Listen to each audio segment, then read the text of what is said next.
Hey everybody, Dr. Phil here. This is going to be a video on the changing American society, and as it specifically deals with subcultures.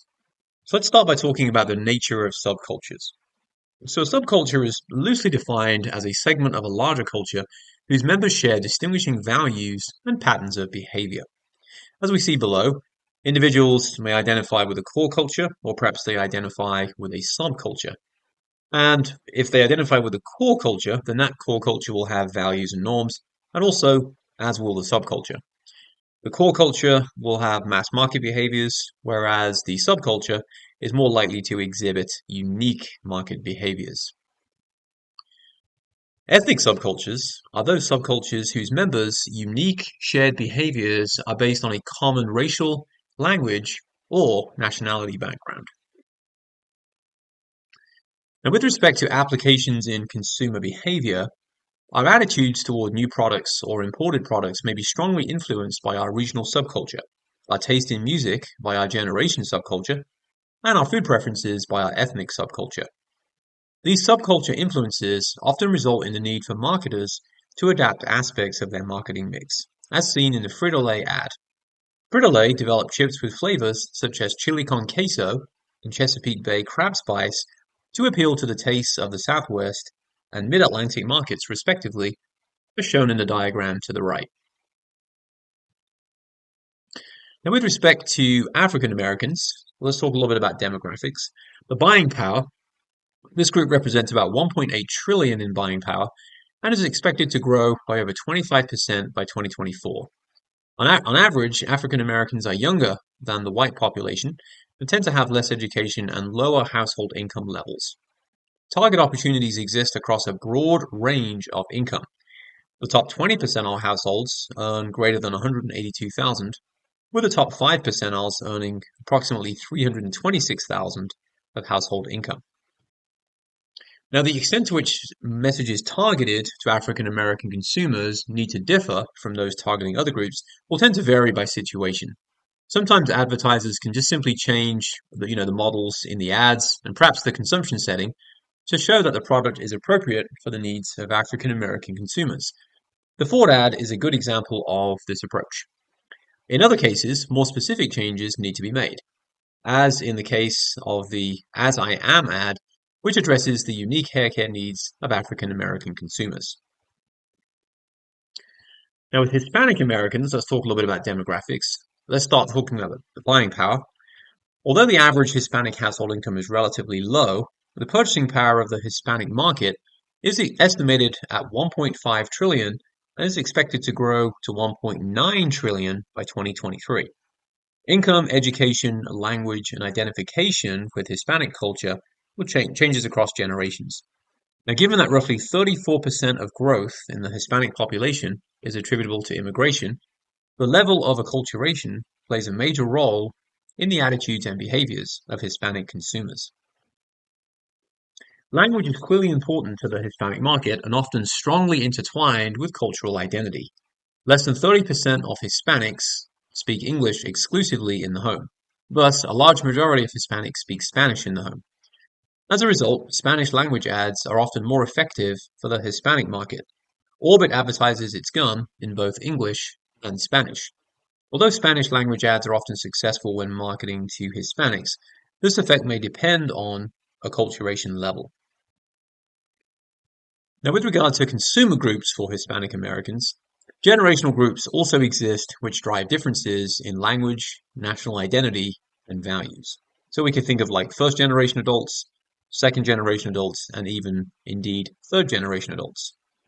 Now, acculturation is highly related to language use, and both are strongly influenced by generational factors. Now let's talk about Asian Americans. So let's start with demographics, specifically, or more specifically, buying power. Asian Americans are the highest educated and the highest income group. The estimated purchase power is 1.2 trillion and is expected to grow to 1.6 trillion by 2024. This group is also the most diverse group with numerous nationalities, languages, and religions. Marketing to the various Asian nationality groups requires adopting and infusing ads with cultural symbols and meanings relevant to each nationality segment. If you look at the State Farm example ad, this ad is targeted toward a particular Asian nationality group. Notice the various elements that have been incorporated to focus attention on and communicate with this segment. For example, special celebrations such as the Lunar New Year and symbols, the road, for example, is shaped like the Chinese character for good fortune, have been emphasized. Now let's talk about Native Americans, and let's talk demographics, specifically buying power. There are approximately 570 Native American tribes, each with its own language and traditions. Many of the tribes have reservations and quasi-independent political status. In general, Native Americans have limited incomes, but this varies widely by tribe. The overall buying power of this group is estimated at 118 billion, close to a 200% increase since 2000. Now, with respect to consumer groups, in the purview of Native Americans, in recent years, Native Americans have taken increasing pride in their heritage and are less tolerant of inaccurate stereotypes of either their history or their current status. Marketers using Native American names or portrayals must ensure accurate and appropriate use. Let's talk about Asian Indian Americans. So as that with respect to demographics for buying power, as a group, they are generally well educated, affluent, and fluent in English, yet most retain cultural ties to their Indian background. In some ways, India is more like Europe than America, relative to territories and languages, explaining the diversity among the members of this group.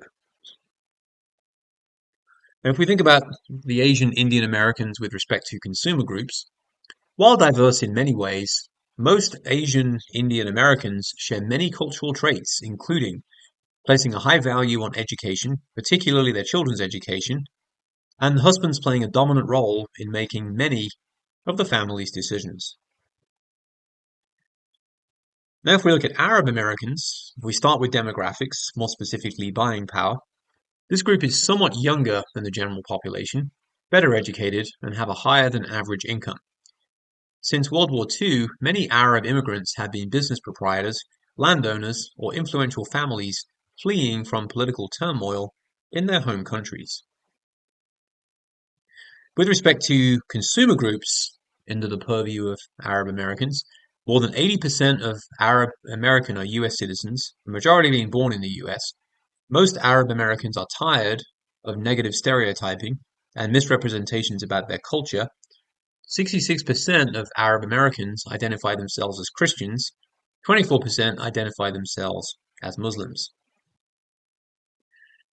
Now, with respect to religious subcultures, America is basically a secular society. That is, the educational system, government, and political process are not controlled by a religious group, and most people's daily behaviors are not guided by strict religious guidelines. However, there are a number of religious subcultures in America. Religion is important and directly influences the behaviors of many Americans. This includes consuming religiously themed products and avoiding the consumption of other products, such as alcohol. Now, regional subcultures can arise as a result of the following. Climate conditions could be one, people having to move. Natural environment and resources, people maybe want to move closer to resources. They may be cheaper if they're closer. Characteristics of the various immigrants that have settled in each region.